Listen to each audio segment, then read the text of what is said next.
So let's discuss all the four important topics of physical chemistry second. Firstly, we will discuss Planck radiation law. What is Planck's radiation law?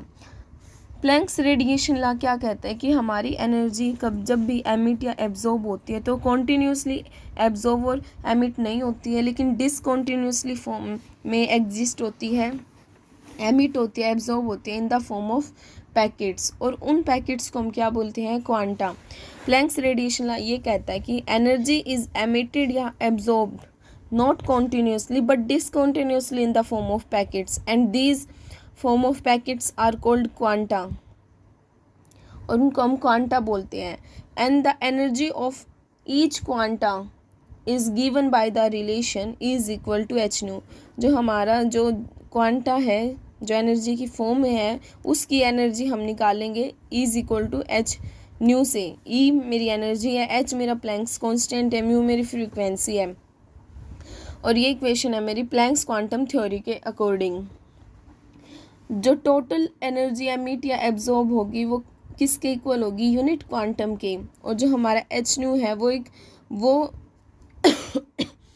H new मेरा multiply होगा एक whole number से, यानी कि हम इसको ऐसे भी लिख सकते हैं एन इंटू एच न्यू। जो एच न्यू है मेरी लाइट है वो किसी होल नंबर से मल्टीप्लाई होगी। इस कॉन्सेप्ट के बेस के ऊपर Planck's deduce expression for the energy E lambda radiated by a black body at wavelength lambda। इस कॉन्सेप्ट के बेस के ऊपर प्लैंक्स ने एक एक्सप्रेशन दी थी, वो ये थी E lambda is equal to 8 pi h c upon lambda 5 1 अपॉन E whole power h c upon k T lambda -1। This is the and this equation tells about Planck's radiation law, and this equation is known as Planck's radiation law. So this is Planck's radiation law. Now we discuss photoelectric effect. So what is photoelectric effect? Photoelectric effect. Photoelectric tells that when an incident light fall on this metal surface, this is the incident light, and this is over metal surface. Photoelectric effect tells that when incident light strike on the metal surface, the electron eject instantaneously.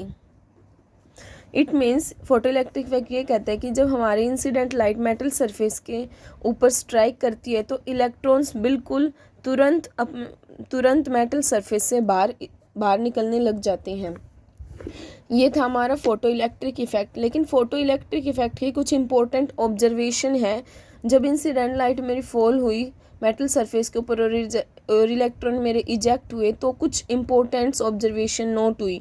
First observation ये हुई कि जो electron eject हो रही है उनकी जो electron ejects only if the frequency of incident light is equal to और greater than a minimum value is called threshold frequency. Second observation ये है कि जो इलेक्ट्रॉन्स है वो इजेक्टेड होंगे इंस्टेंटेनियसली, कोई भी टाइम इंटरवल नहीं होगा इंसिडेंट लाइट के बीच में और जो इलेक्ट्रॉन इजेक्ट हुए हैं उनके बीच में।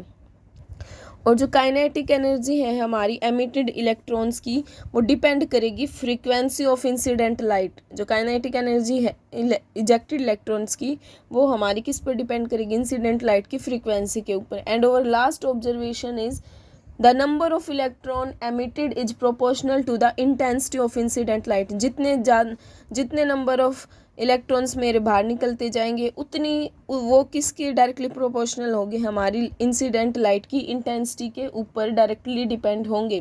क्लासिकल थ्योरी के अकॉर्डिंग जो लाइट की एनर्जी है वो डिपेंड करती है हमारी इंटेंसिटी के ऊपर। क्लासिकल थ्योरी ये कहते हैं कि जो इंसिडेंट लाइट की एनर्जी है वो मेरी इंटेंसिटी पर डिपेंड करेगी।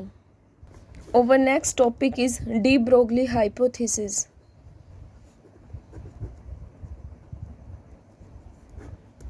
Our next topic is de Broglie hypothesis. De Broglie hypothesis के according de Broglie hypothesis tell that any macroscopic particle या microscopic particles also possessed dual character. और जो वेव मेरी एसोसिएटेड होती है पार्टिकल के साथ उसको हम बोलते हैं मैटर वेव। यानी कि डी ब्रोगली हाइपोथेसिस ने ये कहा किसी भी मैक्रोस्कोपिक या माइक्रोस्कोपिक पार्टिकल हमेशा दो करैक्टर को पोजेस करता है, वेव नेचर को भी पोजेस करता है एंड पार्टिकल नेचर को भी पोजेस करता है। और जो वेव मेरी एसोसिएटेड होती हैं पार्टिकल के साथ उनको मैं बोलती हूँ मैटर वेव, उनको मैटर वेव बोला जाता है। तो जो डी ब्रोगली रिलेशन है वो ये निकल के आता है E is equal to H nu. ये मेरी एनर्जी की इक्वेशन है प्लैंक्स क्वांटम थ्योरी के according.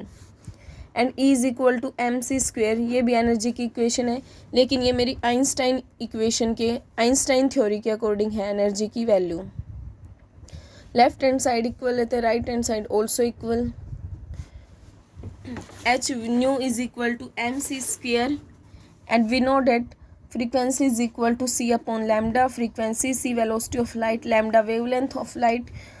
Then put the value of v in this equation, h into c upon lambda is equal to mc square. Then we find lambda is equal to h upon mc. We replace c with v because c is also velocity of light and v is also velocity of light, तो हम c को replace कर सकते हैं v से। and we know that m into v is equal to linear momentum, p is equal to mv, mass into velocity, so we replace mv with p, then our required result is lambda is equal to h upon p. So this is our de Broglie relation and this wavelength is de Broglie wavelength. So this is all about de Broglie hypothesis. Our next topic is Heisenberg uncertainty principle. Heisenberg uncertainty principle. Heisenberg uncertainty principle ये कहता है किसी भी particular time के ऊपर हमेशा किसी भी पार्टिकल की एक ही मेजरमेंट को मेज़र करना पॉसिबल है। फॉर एग्जांपल एक स्मॉल पार्टिकल है, देन एक पर्टिकुलर इंस्टेंट ऑफ टाइम के ऊपर पार्टिकल की पोजीशन एंड पार्टिकल का मोमेंटम साइमल्टेनियसली मेज़र करना वो भी परफेक्ट एक्यूरेसी के साथ इज़ नॉट पॉसिबल। अगर हमें परफेक्ट एक्यूरेसी की मेज़रमेंट चाहिए तो हम एक टाइम के ऊपर एक ही मेज़रमेंट को मेज़र कर पाएंगे। अगर हमें परफेक्ट चाहिए तो पोजीशन को परफेक्ट मेज़रमेंट चाहिए तो हम एक टाइम के ऊपर पोजीशन को मेज़र करेंगे। अगर मोमेंटम परफेक्ट चाहिए तो मोमेंटम को मेज़र करेंगे, लेकिन एक पर्टिकुलर इंस्टेंट ऑफ टाइम के ऊपर साइमल्टेनियसली दोनों मेज़रमेंट विद परफेक्ट एक्यूरेसी नहीं हमें मिल सकती है। So this is tells about Heisenberg uncertainty principle. It is impossible to measure simultaneously the position of momentum of small particle with absolute accuracy or certainty. अगर हम position में को मतलब अगर हम पोजीशन मेजरमेंट करना चाहेंगे इकट्ठे तो मोमेंटम में अनसर्टेनिटी आ जाएगी। मोमेंटम एक्यूरेसी के साथ मेज़र करना चाहेंगे तो पोजीशन में अनसर्टेनिटी आ जाएगी। तो मतलब एक की वजह से दूसरे में अनसर्टेनिटी आएगी, इसलिए हम पर्टिकुलर अलग अलग मेज़र करेंगे दोनों चीज़ों को। एक पर्टिकुलर टाइम के ऊपर हम दोनों को इकट्ठे मेज़र नहीं कर सकते। And Heisenberg principle give the equation del x into del p greater than equal to h upon 4π। Del x मेरा अनसर्टेनिटी है पोजीशन के अंदर, डेल पी मेरा अनसर्टेनिटी है मोमेंटम के अंदर, एच प्लैंक्स कांस्टेंट है अपॉन 4π। ये कहता है पोजीशन की अनसर्टेनिटी और मोमेंटम की अनसर्टेनिटी का प्रोडक्ट हमेशा ग्रेटर होता है या इक्वल होता है एच अपॉन 4π के। ये मेरी एक्स डायरेक्शन में थी इक्वेशन, अगर वाई डायरेक्शन में भी लिख सकती हूँ मैं इसको, जेड डायरेक्शन में भी लिख सकती हूँ, लेकिन जो del x del y del z है ये मेरे पोजीशन के कोऑर्डिनेट्स हैं। तो ये del x into del p greater than equal to h upon 4π ये मेरा एक्स डायरेक्शन में इक्वेशन है। Del y into del p greater than equal to h upon 4π ये मेरी वाई डायरेक्शन में कोऑर्डिनेट है। Del z into del p greater than equal to h upon 4π, लेकिन ये del x into del x del y del z ये मेरे position की uncertainty और डेल पी मेरी मोमेंटम की अनसर्टेनिटी है। So this is about Heisenberg uncertainty principle. सो we understand all the four topic: Planck's radiation law, photoelectric effect, de Broglie hypothesis, Heisenberg uncertainty principle. Thank you.